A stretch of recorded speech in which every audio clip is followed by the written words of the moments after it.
الحمد لله الذي فرض الجهاد على المسلمين وجعله مناط عزهم ورفعهم. أشهد أن لا إله إلا الله وحده لا شريك له شهادة صدق وحق، وأشهد أن محمدا عبده ورسوله المبعوث رحمة للعالمين. اللهم صل وسلم على هذا النبي الكريم الذي أدى الأمانة وبلغ الرسالة ونصح الأمة وجاهد في الله حق جهاده، وعلى آل بيته الأطهار وأصحابه الأبرار الذين آمنوا به وصدقوا بما جاء به وساروا على نهجه واقتدوا بسنته، وعلى من جاء من بعدهم من التابعين وتابعيهم، وعلى كل من سار على نهجهم بإحسان إلى يوم الدين. فيا معاشر المسلمين، أوصيكم وإياي نفسي الخاطئة بتقوى الله، فإن العاقبة للمتقين. Sidang jemaah yang dirahmati Allah Subhanahu wa taala.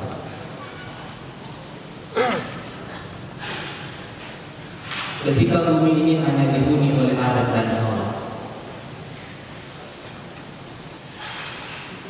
maka syariat yang diturunkan oleh Allah Subhanahu wa taala kepada mereka adalah syariat yang sesuai dengan kebutuhan mereka. Begitu Adam dan Hawa mulai beranak pinak dan membentuk keluarga, syariat yang diturunkan kepada mereka disesuaikan dengan kebutuhan keluarga. Begitu keluarga itu membesar, melebar dan bertumbuh menjadi kabilah, maka syariat yang diturunkan kepada kabilah-kabilah itu disesuaikan dengan kebutuhan kabilah. Ketika kabilah-kabilah itu berkembang lebih besar lagi menjadi suku bangsa,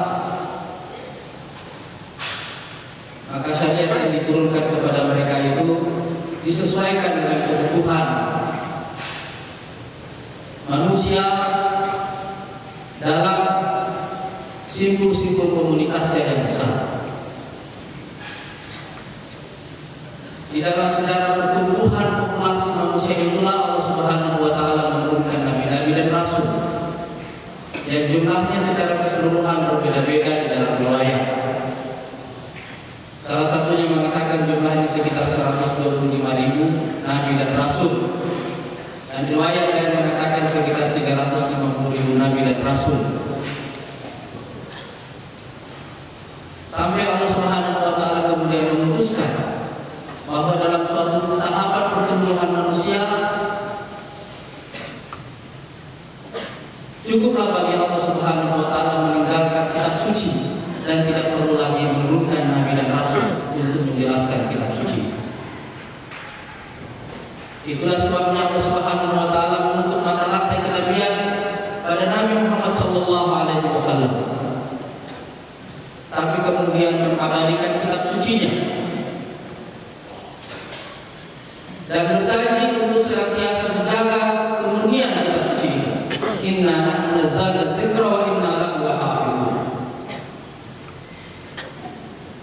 Salah satu alasannya adalah karena umat manusia sudah sampai pada tahap kedewasaan akalnya untuk bisa belajar mengelola hidupnya dengan hanya membaca pesan-pesan Allah Subhanahu wa taala melalui kitab suci itu.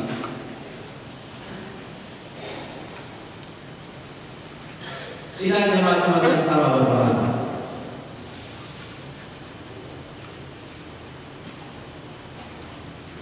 kitab suci Al-Quran yang kita baca setiap hari ini terdiri dari 6.666 ayat.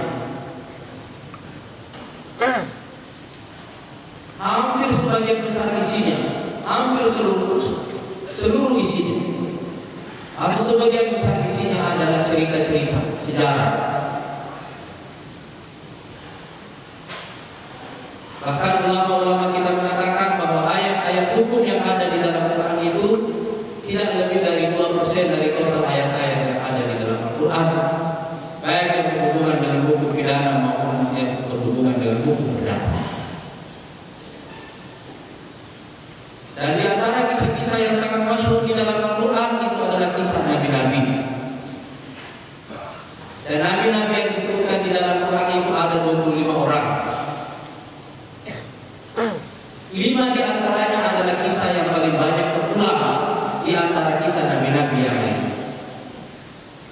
Hadirin sekalian, mengapa Al-Quran menurunkan kisah-kisah ini? Mengapa Al-Quran menurunkan begitu banyak cerita?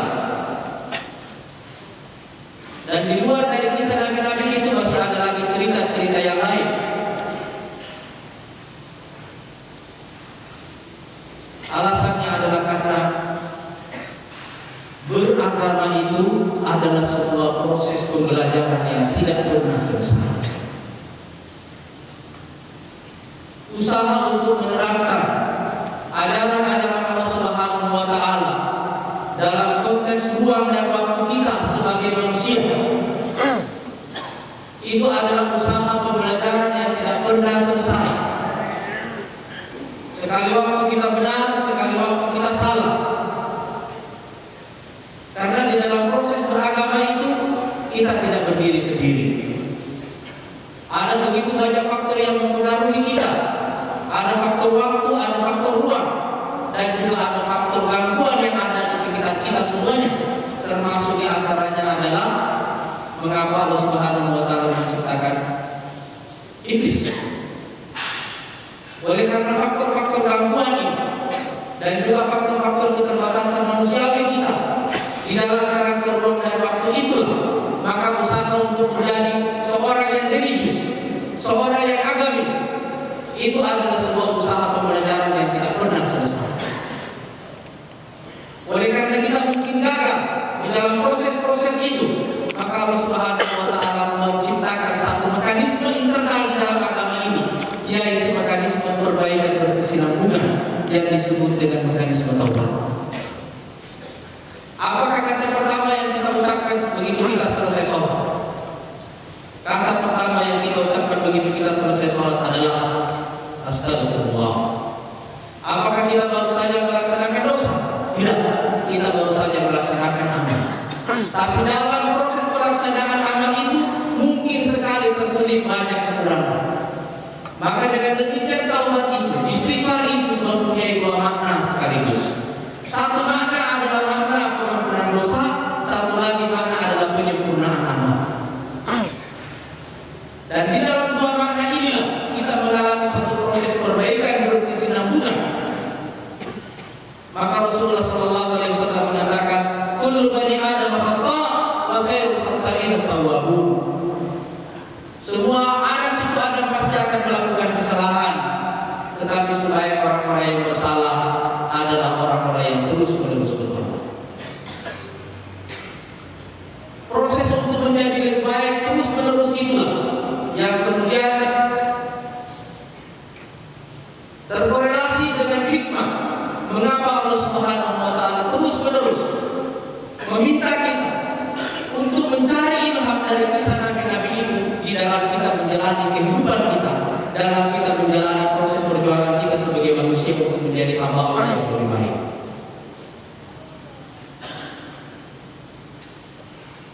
Salah satu bagian dari kisah itu misalnya yang kita lihat,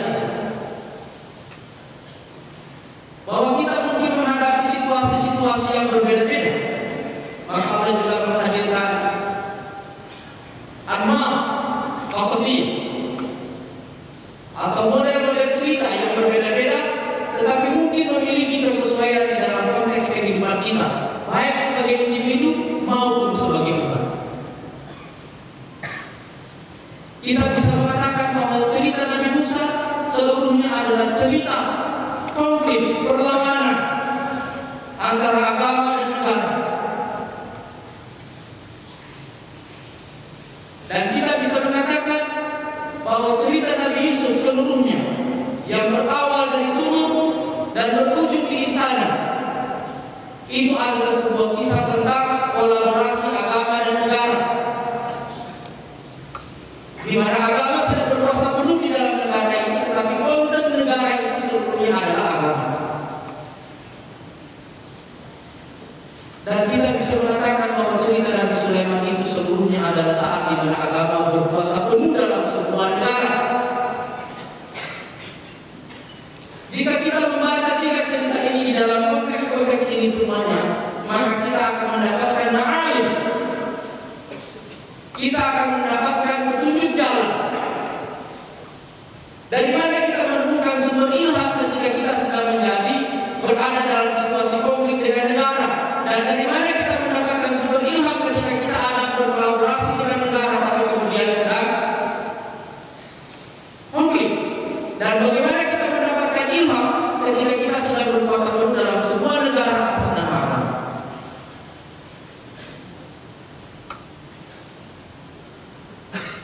Oleh karena itu kita bahkan menemukan doa-doa ketika Nabi ini juga berbeda-beda. Apakah doa Nabi Musa? Rabbi shrah li sadri wa yassir li amri wahlul 'uqdatam min lisani yafqahu qawli. Lapangkan dadaku. Ini sebelum saya lanjutkan fotografer berhenti. Lapangkan dadaku, Rabbi shrah li sadri wa yassir li amri, dan mudahkanlah urusan. Ini doa-doa orang yang sedang berada under pressure, berada di bawah tekanan. Rabbi shrah li sadri wa yassir li amri wahlul 'uqdatan, dan hilangkan kekeluhan bil lisani, dari lisanku, yafqahu qawli, supaya mereka memahami apa-apa yang kukatakan, supaya pesanku sampai pada mereka. Buat lisanku ini lancar berbicara. Itu doa ketika kita berada dalam konflik head to head. Tetapi apa doa Nabi Sulaiman? Apa doa Nabi Sulaiman? Rabbi habli mulkan la yanbaghi li ahadin min ba'di. Ya Allah, berikanlah aku kerajaan yang tidak akan kau berikan lagi bagi siapapun yang datang sesudah. Cerita-cerita ini dihadirkan oleh Allah Subhanahu wa taala sebagai sebuah peristiwa sejarah.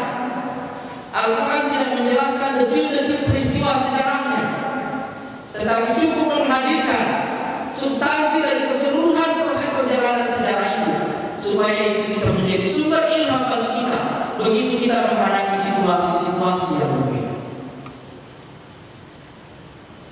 Sidang jemaah-jemaah yang sama berbahagia, itulah sebabnya hubungan kita dengan Quran ini haruslah menjadi alat istilham, hubungan pencarian ilham. Marilah kita terus-menerus membuka Al-Quran dengan sebuah semangat hati, dengan sebuah kesiapan pikiran untuk mendapatkan ilham-ilham baru begitu kita menghadapi situasi-situasi yang berbeda-beda, baik pada skala individu, atau skala keluarga, atau skala masyarakat, atau skala negara. Maka di antara doa-doa yang diajarkan oleh Rasulullah SAW, Allahumma alhimna rushdana wahdina ila siratikal mustaqim. Barakallahu li wa lakum fil Qur'an wa nafa'ani wa iyyakum bima fihi min al-ayati wa dzikril hakim. Aqulu qawli hadza astaghfirullah li wa lakum fastaghfiruhu fa innahu huwal mustaghfirin wa ya najat talibin.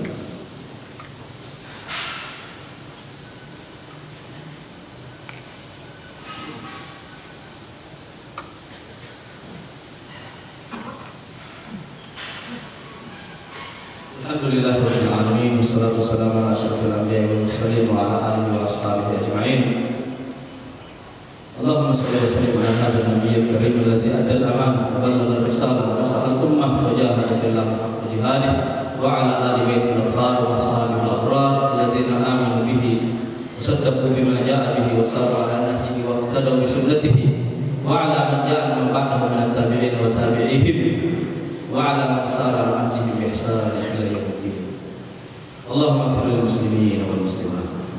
Allahumma ighfir lil muslimin wal muslimat.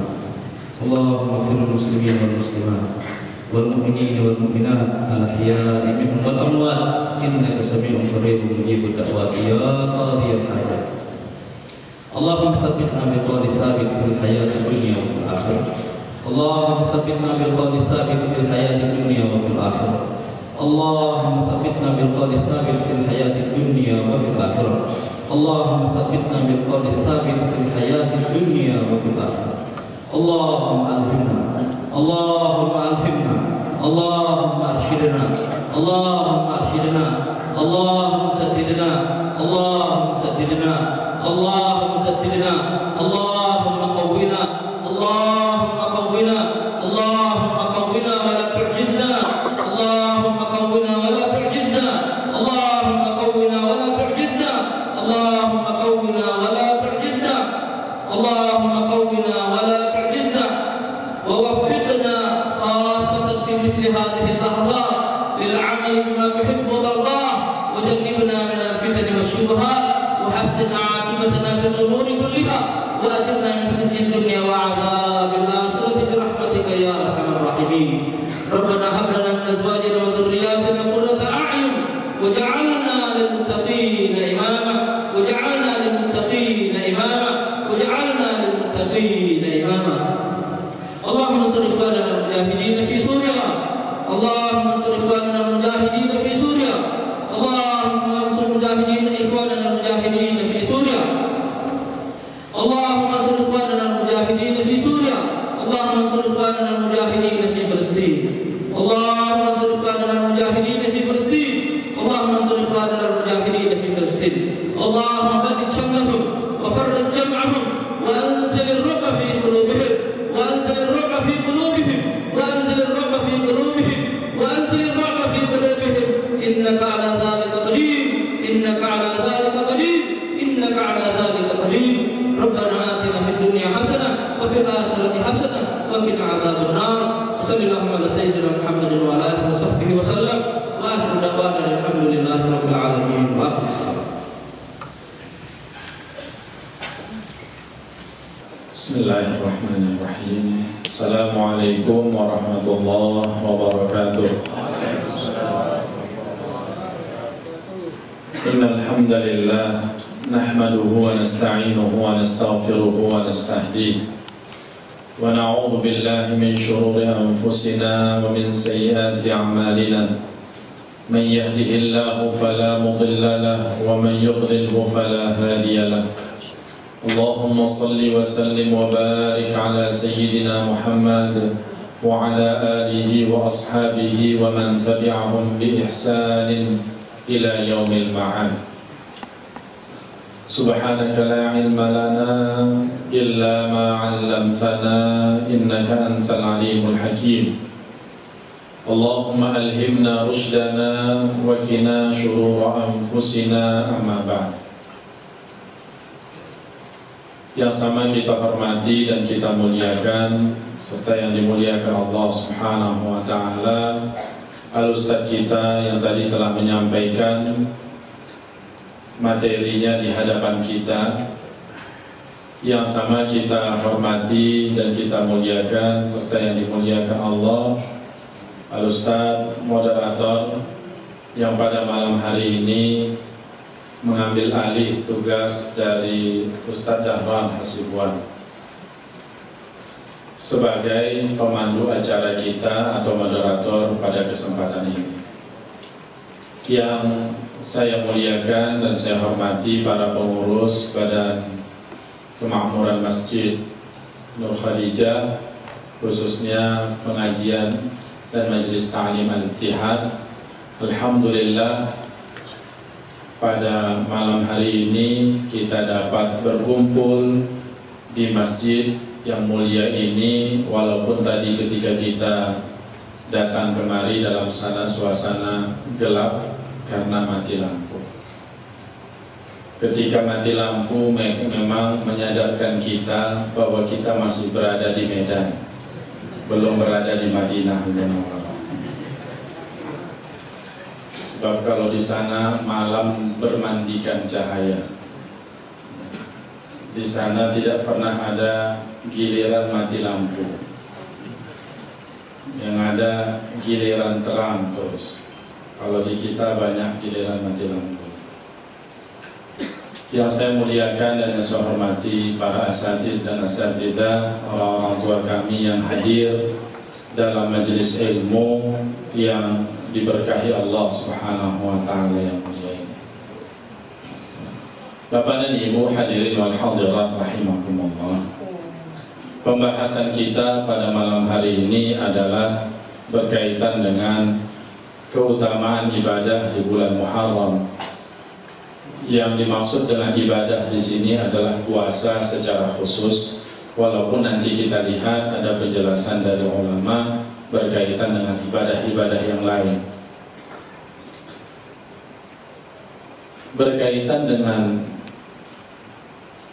bulan Muharram, sebagaimana ada kaitan yang saya jelaskan dalam pertemuan kita di 2 malam Ahad yang lalu, bahwa ini penting sedikit mungkin mengulang tentang apa yang saya sampaikan, bahwa kita perlu sekarang ini untuk mengenalkan agar lebih akrab bulan-bulan di dalam Islam dan tahun-tahun baru umat Islam, khususnya Hijriyah ini, sehingga umat kita ini akrab dengan simbol-simbol dari ajaran agamanya. Sebab dalam pemahaman yang luas tentang firman Allah Subhanahu wa taala, "Wa man yu'azzim sya'airallah fa innaha min taqwal qulub." Di antara syiar agama Allah itu adalah mengenal syiar daripada hari-hari besar umat Islam atau hari-hari besar Islam itu. Nah, di antara hari besar umat Islam itu adalah tahun baru Hijriyah. Perlu kita besarkan, perlu kita rayakan, tentunya tidak sama dengan merayakan tahun-tahun baru yang lain, dengan pesta pora, dengan pesta kembang api, dengan maksiat. Tapi kita merayakannya dengan tentunya menghidupkan masjid, dengan berbagai amal ibadah. Bahkan di dalam Sunan At-Tirmidzi dijelaskan bahwa begitu memasuki hari 10 Muharram itu, umat Islam ketika itu dalam posisi berpuasa dan menjelang berbuka, penduduk kota Madinah memenuhi Masjid Nabawi untuk melaksanakan buka puasa bersama di Masjid Nabawi. Bahkan mereka mengajak anak-anaknya untuk berpuasa. Bahkan yang kecil-kecil pun diajak untuk berpuasa pada hari 10 Muharram itu. Dan kalau anak-anak itu merasa lapar karena sudah terhidang makanan berbuka, maka mereka menyediakan mainan-mainan untuk anak-anak itu agar mereka lupa dengan rasa lapar. Wallahu ta'ala a'lam, tapi saya mengira bahwa tradisi ini dibilang punah, tak hilang dari tengah-tengah umat Islam atau apalah bahasanya, tapi tak pernahlah kita jumpa ada masjid buka puasa bersama dan penduduk kampung itu semuanya berpuasa termasuk anak-anaknya tanggal 10 Muharram. Padahal itu dijelaskan di dalam hadis Rasulullah SAW. Baik, kita masuk kepada sejarah puasa Muharram. Bahwa puasa Muharram ini juga sudah dikenal oleh orang-orang Yahudi dan oleh umat sebelum Islam. Bahkan di dalam beberapa riwayat dijelaskan orang-orang musyrik Quraisy juga ikut-ikutan puasa Muharram. Artinya ikut-ikutan karena mereka sebenarnya tidak mengerti dengan sejarah daripada puasa Muharram itu. Tapi karena mereka melihat orang Yahudi berpuasa, maka mereka pun berpuasa. Hadis ini diriwayatkan oleh Ibnu Majah dan disahihkan oleh banyak ulama hadis. An Ibnu Abbas qala qadima an-nabiy sallallahu alaihi wasallam al-Madinah fawajada al-yahuda siyyaman faqala ma hadha qalu hadha yawmun anjallahu fihi Musa wa aghraqa fihi Fir'aun fasamahu Musa syukran faqala Rasulullah sallallahu alaihi wasallam nahnu ahaqqu bi Musa minkum fasamahu wa amara bisiyamihi rawahu Ibnu Majah. Artinya dari Ibnu Abbas menceritakan bahwa ketika Rasulullah SAW sampai di Madinah, beliau mendapati kaum Yahudi berpuasa.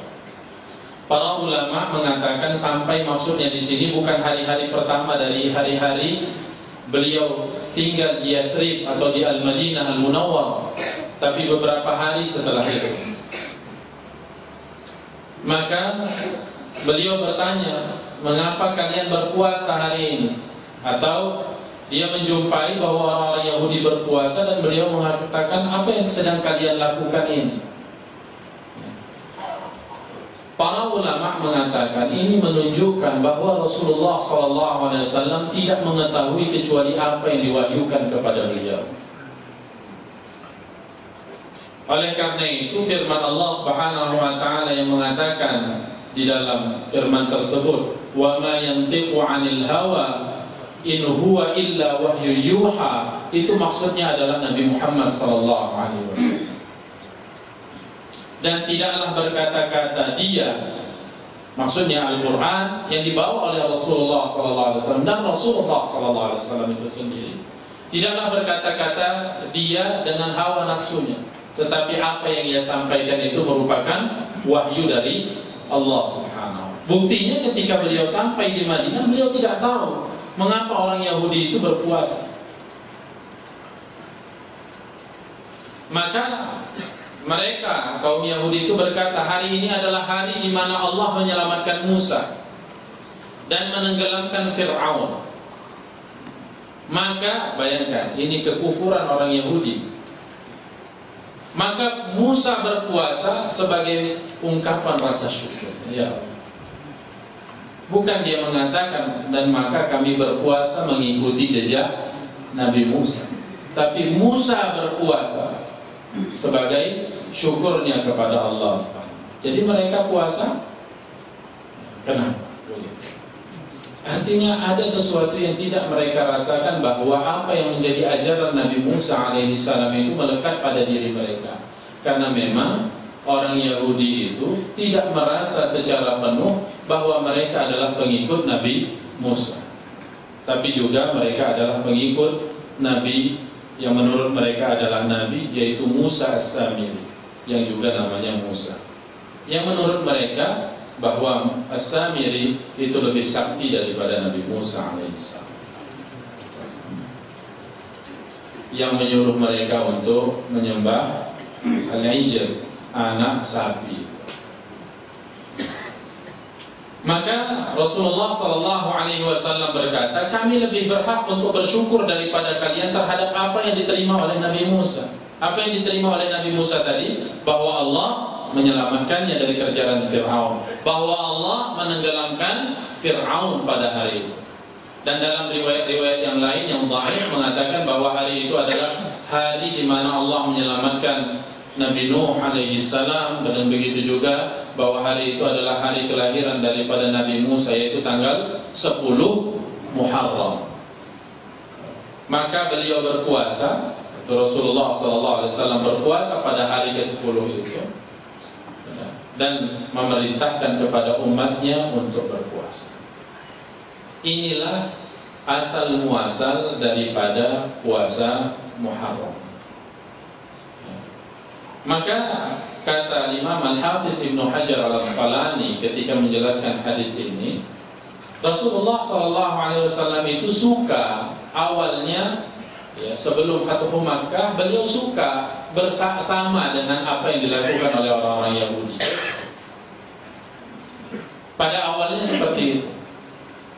Tapi ketika Islam sudah kuat, ya, setelah Fathu Makkah khususnya, maka Rasulullah SAW lebih suka untuk berbeda dengan orang-orang Yahudi. Bahkan Rasulullah SAW mengatakan, memerintahkan untuk kita berbeda dengan orang-orang Yahudi. Makanya dalam puasa Muharram ini, puasanya bukan hanya tanggal 10, tapi juga tanggal 9 atau 10 dan 11. Jadi 9 dan 10 atau 10 dan 11. Tapi menurut Al-Imam Al-Hafiz Ibnu Hajar, 9, 10 dan 11. 3 hari, bukan 2 hari. Nanti kita lihat pernyataan dia. Nah, saya ingin berhenti sejenak di sini. Memang umat ini harus berbeda dengan orang-orang Yahudi. Kita lah umat Islam saat sekarang ini harus memiliki sikap dan berbeda dengan orang-orang Yahudi. Dan ini harus kita tegaskan kepada anak dan keturunan kita agar mereka berbeda dengan orang-orang Yahudi dan mereka memiliki izzah, kebanggaan terhadap agama ini. Di mana kita melihat bahwa perilaku Yahudi itu saat sekarang ini sudah merasuk ke tengah-tengah umat Islam dan ke tengah-tengah kehidupan umat Islam, dari cara berpakaian, dari cara hidup, lifestyle dan sebagainya, meniru-niru dari gaya orang-orang Yahudi. Bahkan mereka malu untuk menggunakan simbol-simbol agamanya. Kita bisa ambil dari contoh yang paling tinggi. Dahulu sebelum jadi pejabat suka pakai lobe. Begitu jadi pejabat, lobenya hilang. Bepeci pun jarang. Dan saya pernah mengatakan seperti itu kepada seseorang, maka dia mengatakan, ya itu kan muruah saja, itu kan untuk menjaga moral saja. Maka saya katakan, kalau udah tak ada lagi moral, apa yang jadi banggakan? Orang selalu meremehkan, nah ini kan muruah. Yang mungkin dalam kondisi-kondisi tertentu oke, tapi ketika tampil untuk di depan halayak, adalah kita bangga dengan simbol-simbol keagamaan itu. Di mana masyarakat kita saat sekarang ini dalam berbagai aspek kehidupan lebih suka meniru-niru dari orang-orang Yahudi. Makanya misalnya berjenggot. Kenapa berjenggot? Itu juga antara lain nas hadisnya khaliful Yahud, haqful lihya wa qashus syarib. Tinggalkanlah jenggotmu dan pendekkan atau cukurlah kumismu. Khaliful Yahud, berbedalah dengan orang-orang Yahudi. Karena orang-orang Yahudi ketika itu melakukan itu. Namun bukan kemudian kita berbalik lagi, karena itu sudah menjadi nas. Karena sekarang orang-orang Yahudi berjenggot dan memelihara kumisnya juga. Apakah kita memotong jenggot kita sekarang dan memelihara kumis kita? Tentunya tidak, karena tidak ada nasnya lagi. Begitu. Jadi bapak-bapak dan ibu-ibu jamaah yang dimuliakan Allah Subhanahu wa taala, kekhawatiran kita terhadap jauhnya umat ini dari simbol-simbol agamanya semakin terlihat dengan jarangnya saat sekarang ini perayaan-perayaan Tahun Baru Hijriah yang dilaksanakan di masjid-masjid. Hampir tidak ada satu gebrakan yang besar yang dilakukan untuk merayakan Tahun Baru Hijriah. Oleh karena itu, karena yang hadir ini banyak nadir-nadir masjid, banyak kita yang mengelola masjid, maka mari kita hidupkan, pergunakan uang BKM itu untuk kegiatan Tahun Baru Hijriah. Ada beberapa waktu, mungkin ada 5 atau 6 tahun yang lalu, ketika saya masih tinggal di rumah mertua di daerah Bandar Selamat ketika itu, lebih bahkan sekitar awal tahun 2000-an, itu penyambutan tahun baru di salah satu masjid di sana itu luar biasa meriah. Yang diundang ustadznya sampai 4. Malam ke-9 Muharram ketika itu. Diurut dari jam seperti kita inilah pengajian. Diselingi dengan ada qasidah artinya membaca selawat, haflah lah, ada haflah Qur'annya juga. Dan kemudian ditutup menjelang jam 1:30 waktu itu. Yang berceramah adalah almarhum Ustaz Ridwan Hamid. Karena malam itu beliau ceramah, memang hidup betul lah suasana itu, ya kan? Sampailah akhirnya sahur berjamaah. Selesai sholat subuh baru kembali. Dan alhamdulillah jamaahnya bertahan di masjid ya, untuk merayakan Tahun Baru Hijriah itu, dan sekaligus sahur bersama untuk malam 9 Muharram. Ini menarik untuk dihidupkan kembali. Agar saya khawatir Pak, betul. Kalau anak-anak kita itu yang tidak mengaji maktab, yang tidak mengaji di madrasah itu, atau bahkan yang mungkin sudah dewasa, tidak hafal dia Muharram, Safar, Rabiul Awal, Rabiul Akhir, Jumadil Awal, Jumadil Akhir, sampai kepada Zulhijjah itu dia tidak hafal. Apalagi menggunakan bulan-bulan Hijriyah itu. Ada pula yang mengatakan bulan Arab. Ini bukan bulan Arab, bulan Islam. Ya, saya sedikit agak ingin stressing di sini karena apa? Coba lihat betapa bangganya orang Cina dengan tahun-tahun dia, Gongsi Pak Cai-nya itu sangat bangga dengan itu. Ya. Dan begitu juga umat-umat yang lain sangat bangga dengan itu. Sekali lagi saya katakan, ironi betul, sangat memilukan dan sangat menyedihkan ketika di masjid tidak ada kalender Hijriyahnya, yang ada kalender Masehi doang. Walaupun ada kalender Hijriyahnya tertulis sangat kecil. Baik. Sementara kita senantiasa disuruh oleh Rasulullah SAW untuk berbeda dengan orang-orang Yahudi. Ya, untuk berbeda dengan orang-orang Yahudi dan tidak mengikuti tradisi orang-orang Ahlul Kitab, baik itu orang-orang Kristen, Katolik, kalaupun itu dikatakan Ahlul Kitab, dan orang-orang Yahudi saat sekarang ini. Bukan berarti kita ingin perang saja sama mereka, bukan itu. Ini ustadznya pembawaannya panas saja untuk itu, bukan itu. Tapi bagaimana umat kita ini bangga dengan Islamnya, cinta dia dengan Islamnya itu, dia menunjukkan keislamannya, hadir Islamnya itu di dalam kesehariannya. Tidak Islam itu, ya, kalau istilah anak-anak muda sekarang kaperlek, kapan perlu baru dipakainya. Ya, ketika dia perlu dengan Islam itu baru dia pakai. Kapan dia perlu? Ketika kelahiran, nah, perlu dia. Ya, ketika kematian, perlu dia. Ketika pernikahan, perlu dia. Ketika itu adalah hadir Islamnya itu. Nampak identitas Islamnya. Selesai daripada itu, selesailah Islamnya pun dia tinggalkan. Ini menjadi kenyataan kita. Baik, kembali kepada keutamaan puasa Muharram, kita bisa lihat pada hadis sahih yang diriwayatkan oleh Abu Daud dan Tirmidzi bahwa Abu Hurairah radhiyallahu an meriwayatkan dari Rasulullah sallallahu alaihi wasallam, qala Rasulullah sallallahu alaihi wasallam, afdhalus siyami ba'da syahri Ramadan syahrullahil muharram, wa inna afdalas salati ba'da al-mafrudati salatun minal laili, atau dalam riwayat yang lain salatun fi jawfil lail. Artinya Abu Hurairah radhiyallahu anhu berkata bahwasanya Rasulullah sallallahu alaihi wasallam bersabda, puasa yang paling utama setelah puasa Ramadan adalah puasa bulan Allah, bulan Muharram. Dan sebaik-baik salat setelah salat fardu adalah salat malam atau tahajud, yang kita kenal dengan nama salat sunat tahajud. Hadis riwayat Abu Daud dan Tirmidzi.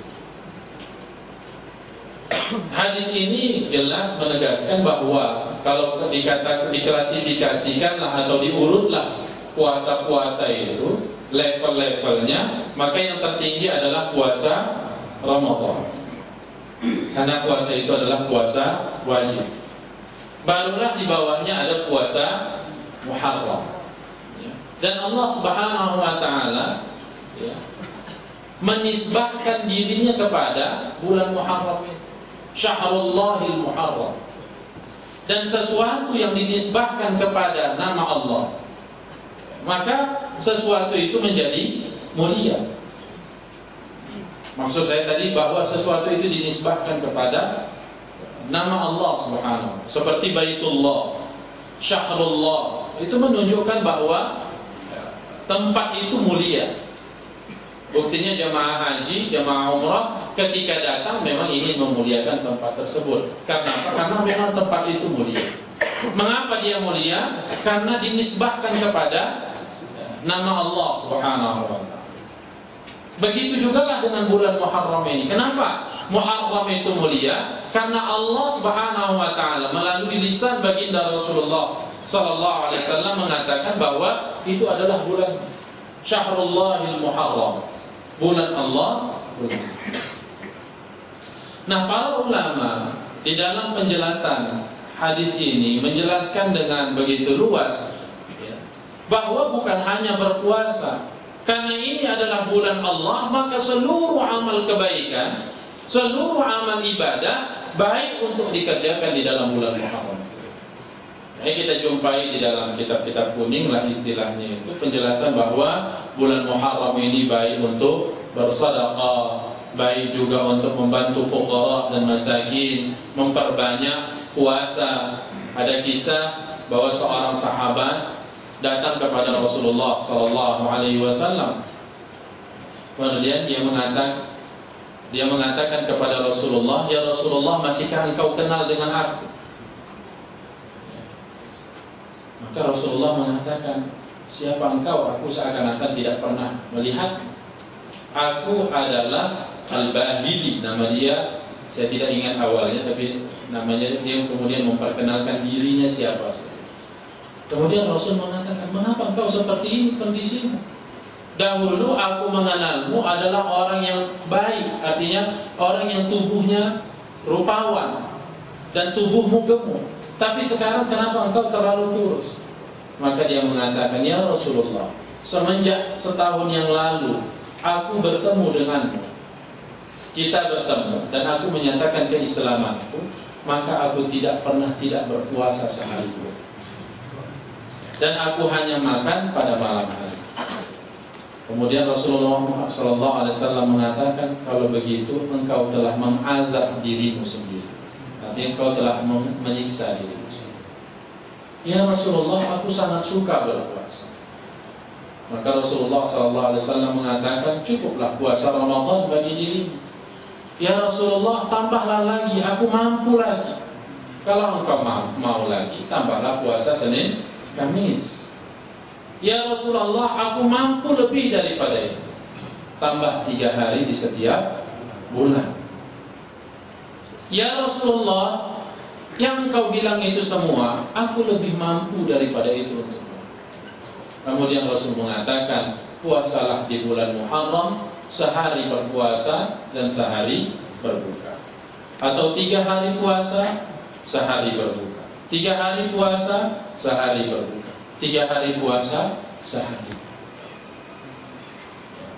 Nah, para ulama mengambil penjelasan potongan yang terakhir ini bahwa Rasul mengatakan, kalaupun engkau mau 3 hari puasa, sehari berbuka. Artinya bahwa puasa di bulan Muharram itu diperbanyak, itu boleh. Bukan hanya ya, tanggal 9 dan 10 atau 10 dan 11. Artinya puasa memang sebanyak mungkin di dalam bulan Muharram itu. Ada penjelasannya di dalam hadis Rasulullah SAW. Dan sekali lagi, saya lebih suka mengamalkan suatu amalan atau mengajarkan suatu amalan walaupun hadisnya itu lemah selama hadis itu tidak maudhu'.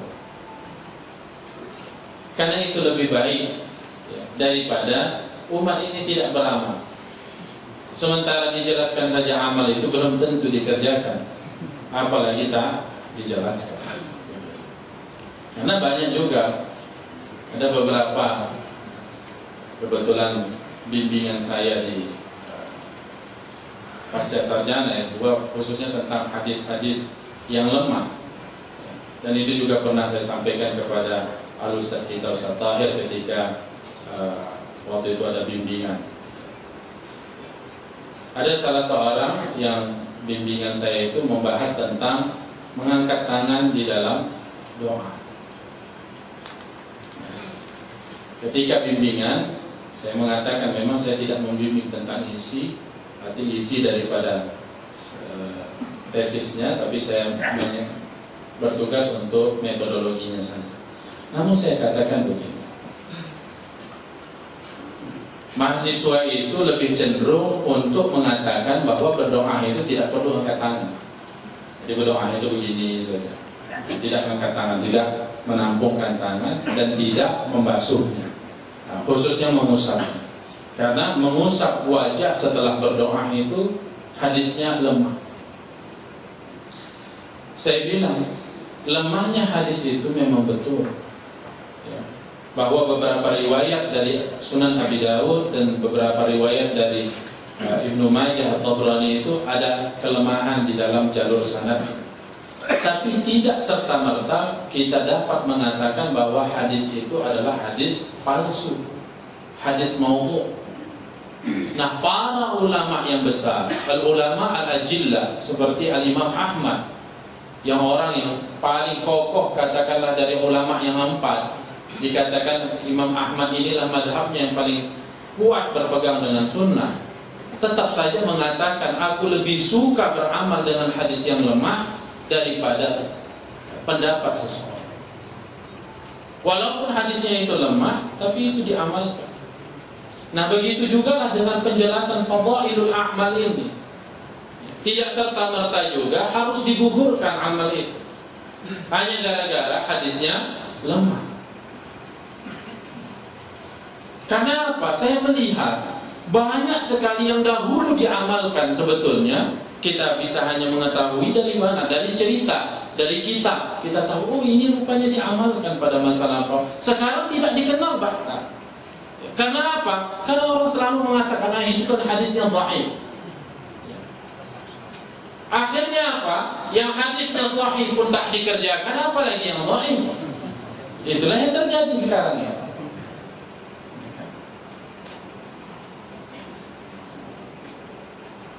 Yang sahih pun tidak juga dikerjakan. Jadi paling tidak semangat saya menyampaikan ini karena ada masuk SMS ke saya, Ustadz suka kali menyampaikan yang dhaif-dhaif dari amalan-amalan katanya. Padahal Ustadz kan banyak belajar tentang hadis. Saya bilang inilah saya jelaskan. Mudah-mudahan yang meng-SMS itu hadirlah di sini. Karena saya tak tahu nomor siapa itu.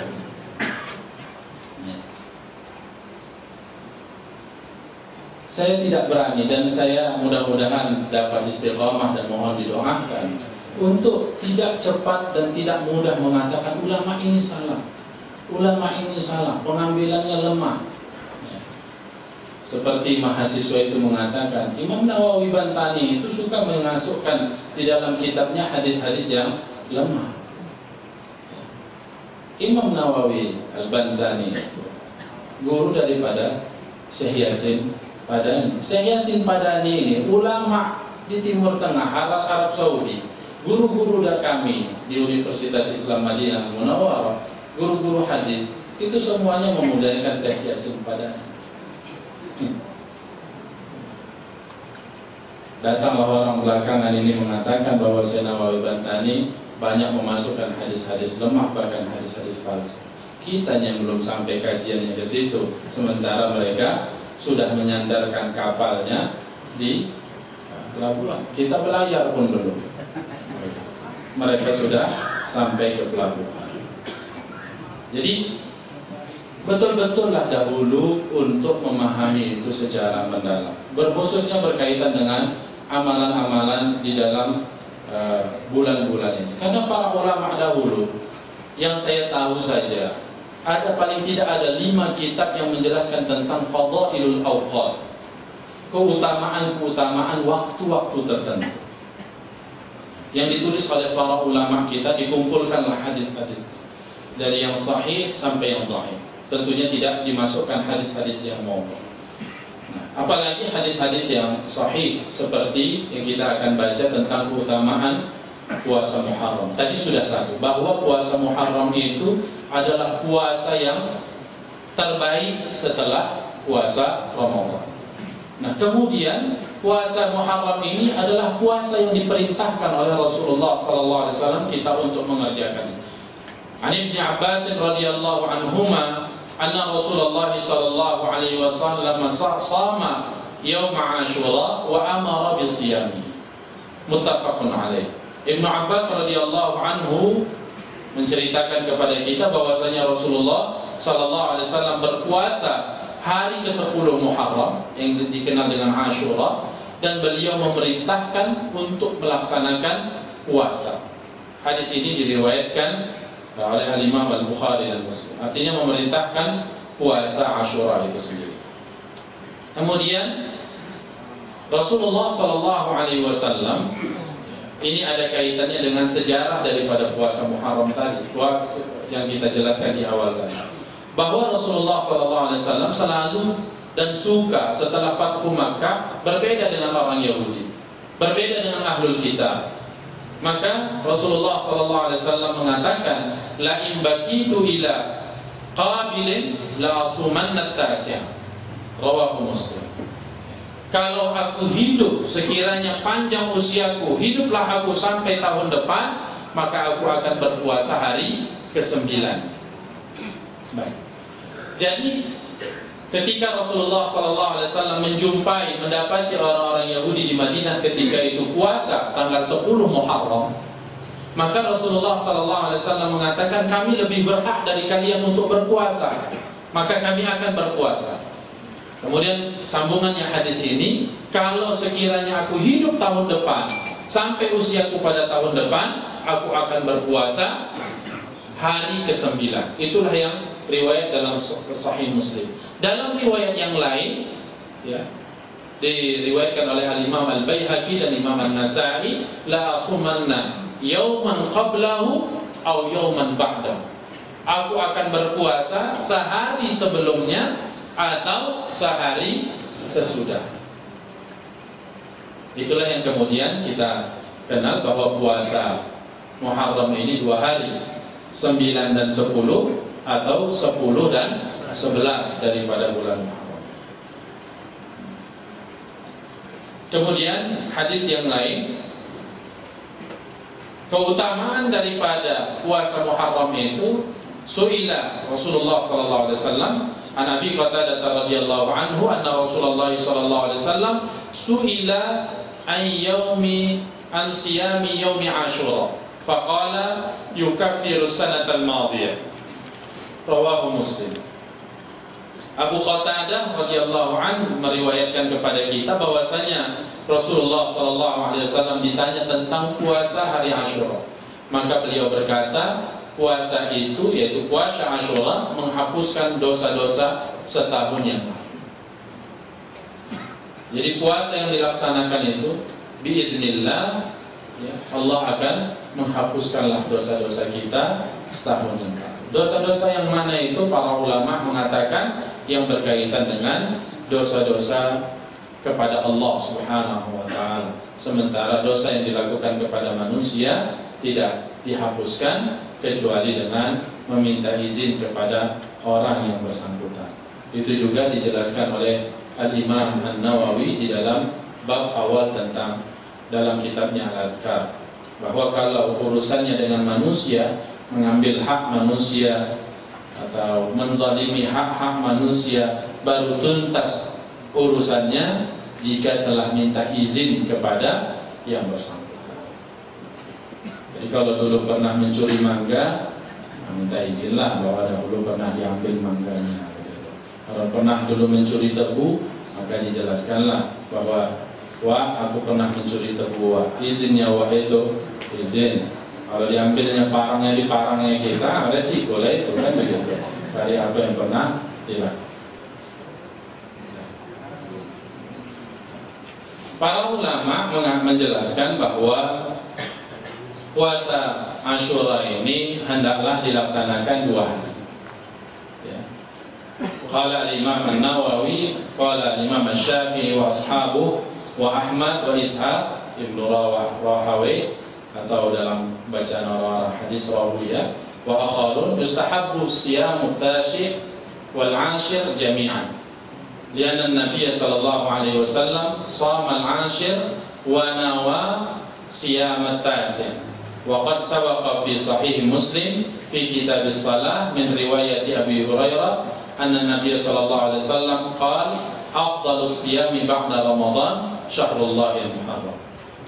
Imam Nawawi berkata bahwa Al-Imam Asy-Syafi'i dan pengikutnya serta Imam Ahmad, ya, Imam Ishaq, Ibnu Rahawayh, Tarawiyah dan yang lainnya mengatakan disunnahkan, yustahab, disukai puasa pada Muharram itu hari ke-9 dan ke-10 secara keseluruhannya. Artinya 9 dan 10. Lianna Nabi, karena Nabi sallallahu alaihi wasallam berpuasa pada hari ke-10 dan beliau berniat untuk puasa pada hari ke-9. Sebab Bapak dan Ibu sekalian, sebagaimana kita ketahui, Rasulullah SAW wafat sebelum sampai pada tahun yang berikut. Jadi ketika beliau puasa tahun itu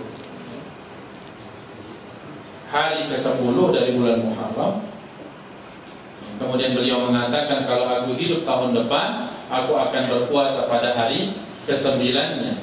Ternyata beliau tidak sampai pada tahun depan. Jadi menurut sejarah, menurut tarikh, bahwa apa yang beliau katakan ini adalah awal dari tahun 11 Hijriah. Karena pada tahun 11 Hijriah itulah beliau wafat ketika itu. Jadi tidak sampai pada tahun ke-12 Hijriahnya. Ya. Sebagaimana hal ini didasarkan kepada Sahih Muslim dalam kitab salat dari riwayat Abu Hurairah, bahwa semulia-mulia puasa setelah Ramadan adalah puasa pada bulan Allah, yaitu bulan Muharram. Nah, menurut pendapat Ibnu Hajar al-Asqalani bahwa puasanya itu 3 hari, itulah yang terbaik. Siyamu Asyura ala 3 maratib. Adnaha ay yasuma wahdahu, wa fawqahu ay yasuma at-tasi' ma'ahu, wa fawqahu ay yasuma at-tasi' wal 11. Wallahu a'lam. Menurut pendapat Ibnu Hajar al-Asqalani rahimahullah, yang juga bermadhabkan Syafi'i, puasa Asyura itu 3 tingkatan. Serendah-rendahnya, artinya sesedikit-sedikitnya, berpuasa 1 hari saja, yaitu tanggal 10-nya saja. Di atasnya berpuasa 9 dan 10. Dan yang tertinggi, artinya sebaik-baiknya, begitu mungkin maksudnya, adalah 9, 10 dan 11. Wallahu a'lam. Nah, salah satu prinsip yang selalu menonjol dari pendapat Ibnu Hajar adalah lebih dahulu mendahulukan al-jam'u wa taufiq. Jadi kalau ada ta'arudul adillah, ada dalil-dalil yang saling nampak secara kontras bertentangan, namun beliau masih bisa menyatukannya, maka beliau lebih suka untuk menyatukan. Salah satu contohnya ini, ada hadis yang mengatakan bahwa Rasul menginginkan puasa hari ke-9 dan 10. Tapi ada juga hadis yang mengatakan bahwa Rasul mengatakan, aku akan berpuasa sehari sebelumnya atau sehari dan sesudahnya. Nah, cara Imam Al-Hafiz Ibnu Hajar al-Asqalani dalam memahamkan hadis-hadis yang seperti ini, beliau gabungkan semuanya.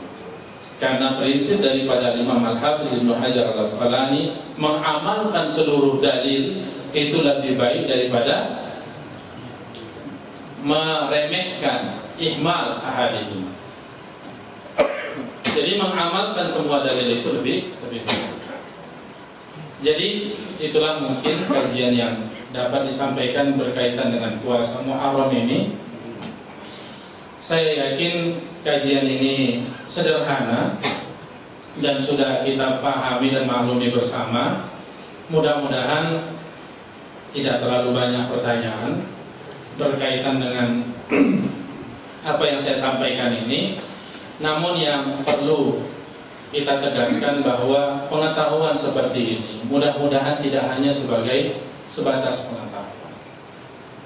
Seperti yang saya katakan tadi di dalam riwayat Imam At-Tirmidzi, bahkan puasa Muharram ini mengajak kepada anak-anak, marilah kita paling tidak kita jamaah ittihad ini menghidupkan amalan-amalan para ulama itu, sehingga keulamaan, hidupnya para ulama, hidup para syuhada yang pada masa lampau itu hidup kembali semangatnya pada masa kita sekarang, sehingga kita memang benar-benar merasakan hidup di tengah-tengah keislaman yang baik, bukan iddia, pengakuan-pengakuan bahwa kita adalah muslim, bahwa kita adalah negara mayoritas muslim dan sebagainya, tetapi benar-benar hadir amalan-amalan itu dalam kehidupan kita, sehingga mudah-mudahan itu mencerminkan kesalehan kita di dunia ini, dan Allah Subhanahu wa taala meridhai kita dan memasukkan kita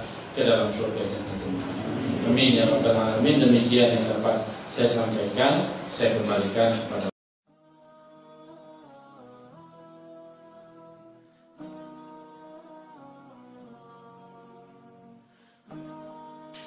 read history. Humans are just unfortunately very imbalanced, and it's going crazy right now, and things come around. It's just we have to ride it out. We might survive it, we might not. This is what humans do. They just ride out this stuff. But there's a lot of imbalance in the world. There's a lot of imbalance on the planet. People are very out of balance. They're walking around in states of just total imbalance. What we're doing, how we're treating each other, how we're treating, just the trees. I think of, the trees, the 300,000 fruit trees have been uprooted in Palestine. What's their crime? What did they do? Right? 300,000 fruit trees. What did they do? And then you wonder why that hadith says, there's a Jew behind me, come kill him. In Sahih al-Bukhari. What would I say if I was a tree about ready to be pulled up and I could talk? Get rid of this character. Get rid of him. Why is he doing this to me? What did I do? You don't think trees have a right to be here? وَالشَّجُرُ وَالنَّجْمُ وَالشَّجُرُ يَسْجُدَانِ. Trees worship God. Trees don't have any legal rights. They have rights. Trees have rights. Prophet ﷺ never harmed a tree. Aligning yourself with heaven is what Islam is about. Get back into order, get back into harmony. That's why we're supposed to pray with the sun, get up with the sun, go to bed with the sun, be in order. My advice to myself and all of you is just try to find some order in your lives. Go walk, go commune with. It's incredible. What an incredible world. You look at it, it's just awesome. What a glorious day. What perfection. It's everywhere except in this one odd figure out, the human. He's the only thing mucking it all up. It's all perfect. Frogs are having 5 legs now. Did you read that, right? They're all getting mutated. What did they do? What did the frogs do? Really? Dafadi'. They're difda'. And that's what they're called in the Quran. What did the difda' do? It just wants to worship God. That's all they want to do. They just want to worship God. And now they're mutating because all these chemicals and all this horrific stuff people are doing. Then really, have you experienced nature? And that's what going out and looking at the moon. Look at the moon. Have you ever seen a new moon born? It's called wilada. It comes into existence. Literally, just comes into existence. And it's an incredible thing to witness. And when you see it, there's this thing that happens in you. SubhanAllah. That's what happens. And that's why Allah is saying, go out and look at that, because I made that. And that is a sign of my existence. Go out and look at it and say, SubhanAllah. Feel that, because that is reality. That is you as a conscious creature with this gift of consciousness experiencing the Creator's world that He made for your consciousness. He has put it all together so that you could experience it, because nobody else can. We are unique. محمد سيد الكونين والثقلين والفريقين من عرب ومن عجم. محمد سيد الكونين والثقلين والفريقين من عرب ومن. كل من أراد شيء عليه أن يلزم المحراب. كل من يريد شيئا إلزم السجود. أنا حينما أقف فنادته الملائكة وهو قائم يصلي في المحراب أن الله يبشرك بيحيى. هذا زكريا كان الله عز وجل حرمه الذرية، فجاءته البشارة أين؟ وهو في المحراب. ربيعة يقول للنبي عليه الصلاة والسلام، يقول له النبي صلى الله عليه وسلم سل، فقال يا رسول الله مرافقتك في الجنة. انظر الذكاء، ضمن الجنة لكن أريد مرافقتك. ذكاء. لو أنت سألك محمد صلى الله عليه وسلم سل تقول الجنة، لكن هو كان ذكي، قال مرافقتك في الجنة، ضمنت الجنة لكن أريد المرافقة.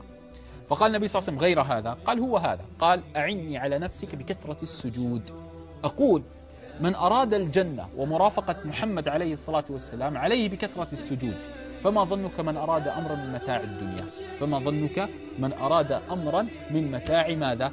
الدنيا. لهذا أردت زوجا، أردت أي شيء، اسجدي لله سبحانه وتعالى، لأن الله عز وجل يحب أن يتملق العبد ويكثر من الأعذار.